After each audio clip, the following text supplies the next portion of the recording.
लेकिन ये जो प्राइम मिनिस्टर ने बोला कि भाई उनके आपस में खेमेबाजी है और डीके शिव कुमार खुद सीएम बनना चाहते हैं। आई थिंक एक इलेक्शन रैली में उन्होंने बोला भी ये मेरे को सीएम, ये सिर्फ एमपी बनने की बात नहीं है, मेरे सीएम बनने की भी बात है। दिल्ली के अंदर भी हम देखें तो कांग्रेस वर्सेस कांग्रेस है। आसिफ साहब बहुत सम्मानित मेहमान हैं, एमएलए भी रहे हैं। उनके साथ जो धक्का मुक्की करी है, जो तस्वीरें चल रही है, वो कांग्रेस के लोगों ने नहीं करी, किसी और ने नहीं करी है। तो कांग्रेस अपना घर मैनेज नहीं कर पा रही है, इसमें तो कोई दो राय नहीं है ना। अमीश जैसे on the eve of elections आपका स्टेट प्रेसिडेंट रेजिग्नेशन देके जा रहा है, तो बचता क्या है बचाने को? अमीश, जैसे हम स्टूडियो में बात कर रहे थे ब्रॉडकास्ट शुरू होने से पहले, आप जब कह रहे थे कि कांग्रेस की सबसे बड़ी प्रॉब्लम है कि उनका अपना सबसे बड़े दुश्मन कांग्रेस के अंदर ही है, नेता ज़्यादा हैं और कार्यकर्ता कम हैं। तो जहां अब दिल्ली में जैसे फॉर एग्जांपल 2 या 3 सीटों में कांग्रेस वो स्ट्रांग, लेकिन ये आप और कांग्रेस के अलायंस की वजह से इनको तकलीफ हो रही है। राजस्थान में भी देखिए, सिर्फ कर्नाटका उसका नहीं, राजस्थान में जहां वैभव गहलोत जहाँ से खड़े हैं वहां पर पूरा मजमा लगा हुआ है। राजस्थान में बीजेपी को तकलीफ हो रही है कुछ सीटों में, लेकिन सारा जो कांग्रेस की अटेंशन है, जो लीडरशिप की, वो जालोर पे है। एग्जैक्टली। तो जहां पर कांग्रेस के वहां ठीक रहता है जहां उनके लोकल नेता स्ट्रांग है। लेकिन कर्नाटका में क्या हुआ है कि जो लोकल नेता स्ट्रांग है वो आपस में के ऊपर है। और देखिए जो कांग्रेस ने जो टिकटें दी है कर्नाटका में भी, भूपेश बघेल को पार्टी से निकालने के लिए कांग्रेस के नेताओं ने चिट्ठी लिख डाली है। मतलब और इतना विरोध है भूपेश बघेल का, वहां पर वो फॉर्मर सीएम है और अभी सीएम, वो पिछले 5 महीने पहले तक सीएम थे। इतना विरोध है कि उनको निपटाने के लिए, पॉलिटिकली निपटाने के लिए कांग्रेस के लोग लगे हुए हैं। इट इज एविडेंट, चिट्ठियां आ चुकी हैं, बयान आ चुके हैं, बहुत सी चीजें चल रही है। सतीश जी भी उसमें कुछ ऐड करना चाहते हैं। कर्नाटका एक चीज और कर्नाटका में अब वेरी सीनियर पॉलिटिकल पंडित जर्नलिस्ट टोल्ड मी कि जिस पॉलिटिकल पार्टी ने कांग्रेस के साथ अलायंस किया है 2024 के 15 जून के बाद आप उनके रिएक्शन सुनिएगा अमीश देवगन जी क्या आएंगे। एंड दे टोल्ड मी, उन्होंने बोला कि अब देखिएगा क्या होगा। एंड समाजवादी पार्टी ने यूपी में करा है, all the best to them. Aam Aadmi Party ने दिल्ली में करा है, all the best to them.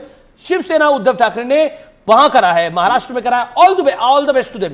देखिए ये अपने अपने वोट्स को इंटैक्ट रखेंगे, लेकिन कांग्रेस का उस तरह से वोट नहीं, मतलब जैसे कहते हैं अपना उनका हाउस ऑर्डर में नहीं है। एक चीज और आपने सपा की बात करी तो अमेठी और रायबरेली तो कैंडिडेट डिक्लेयर ही नहीं हुआ है। कल की मीटिंग के बाद भी नहीं हुआ। ओके सतीश जी, देखिए मैं मानता हूं कि सारी पार्टियों में स्थितियां ऐसी ही रहती हैं। ये कांग्रेस वालों से पूछिए तो ये ज्यादा बेहतर है। कांग्रेस तो खेमेबाजी पे ही चलती रही है, मैं ये कह रहा हूं। इस हालात में भी चल रही है। नहीं, ये हालात में चल क्या रही, में दौड़नी चाहिए थी ना अभी के हालत में, लेकिन वो चल भी पा रही कि नहीं, दिक्कत है। मैं ये कहना चाह रहा हूं उनके, मैं मैनिफेस्टो को मैं तो बहुत तारीफ करता हूं। मैं आपको कांग्रेस मैं करता हूं, मैं बोल रहा हूं करता हूं, लेकिन उस चीज के लिए बाहक तो और ये जो भाजपा भी एक समय भी D4 से चलती थी, वो रहती है। क्योंकि लेकिन क्या हालात हुई थी G4 के बाद बीजेपी की? मैं वही कह रहा हूं के बाद 2000 मतलब मुझे उमा भारती के ने सार्वजनिक तौर पे जो बोला था वो किसी से देखिए आज के डेट में आप अपने लोगों से आपने आज के डेट में आपने कांग्रेस की सारी चीजें गिना दी, ये भाजपा के बारे में भी गिनाई जा सकती है। बिल्कुल गिनाते थे हम, स्ट्रॉन्ग लीडर। अच्छा सतीश जी आप बताइए, क्या भाजपा के बारे में हम नहीं गिनाते थे जब उमा भारती कहती थी, जब कल्याण सिंह? अरे भाई तो कर्नाटक की आप बात कर रहे तो उसकी भी तो बात करिए, लेकिन ऐसे मुख्यमंत्री था। ओके नलिन मेहता, पब्लिकली बीते 15 सालों के अंदर बीजेपी में इस तरह का शो ऑफ हुआ हो, आपको ध्यान है? मैं 2-3 चीजें कहना चाहूंगा। देखिए अगर आपने कर्नाटका की बात कही, बिल्कुल सही आपने कहा, येदियुरप्पा और सुरेश के बीच में हुआ था, इसीलिए भाजपा हारी भी है तो कर्नाटका में।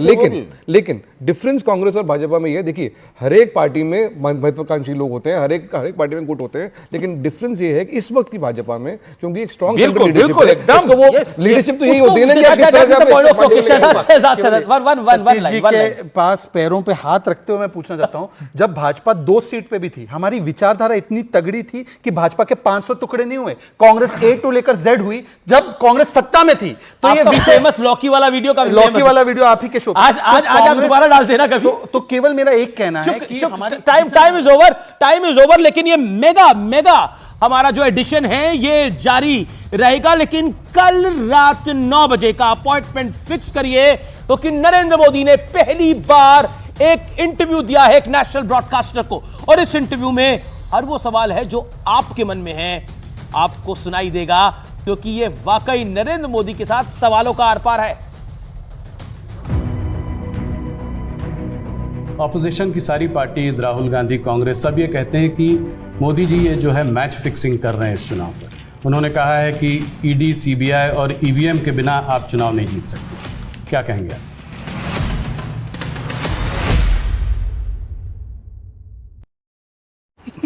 निराधार झूठ बोलकर लोगों को गुमराह करने का काम कर रहे हैं। भारतीय जनता पार्टी की सरकार इस देश में 10 साल से चल रही है और दोनों बार पूर्ण बहुमत की सरकार मिली है।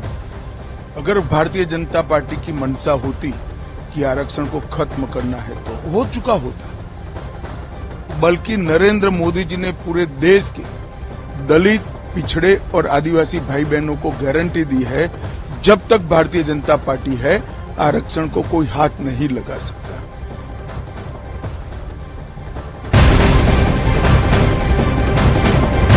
आरक्षण के मसले पर आरएसएस चीफ मोहन भागवत ने भी साफ किया है कि वो एक वीडियो आरक्षण को लेकर सर्कुलेट जो किया जा रहा है उससे आरएसएस का कोई लेना देना नहीं है। उन्होंने कहा संघ आरक्षण का समर्थन करता है और शुरुआत से ही समर्थन करता रहा है।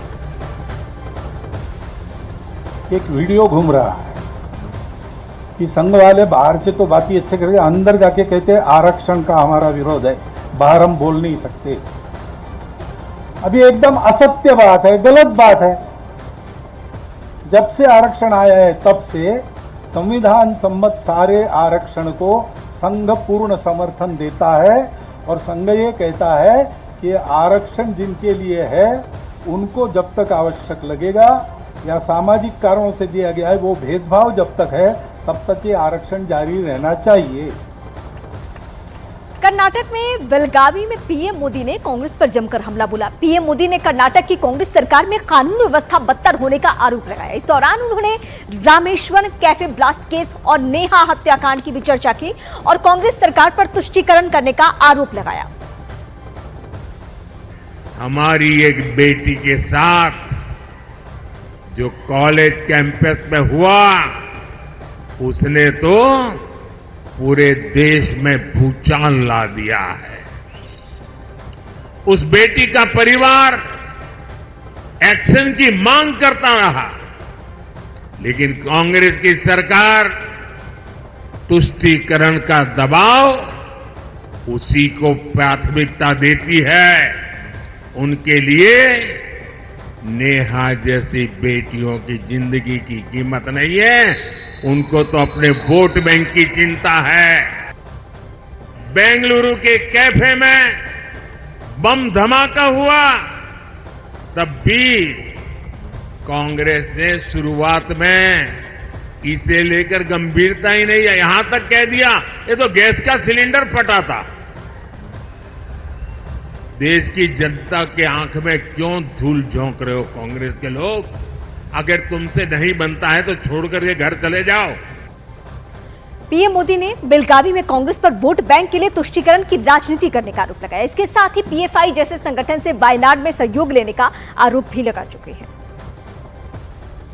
कांग्रेस के शाहजादे का बयान सोच समझकर वोट बैंक की राजनीति करने के लिए, तुष्टीकरण के लिए दिया गया बयान है। याद रखिए, शाहजादे ने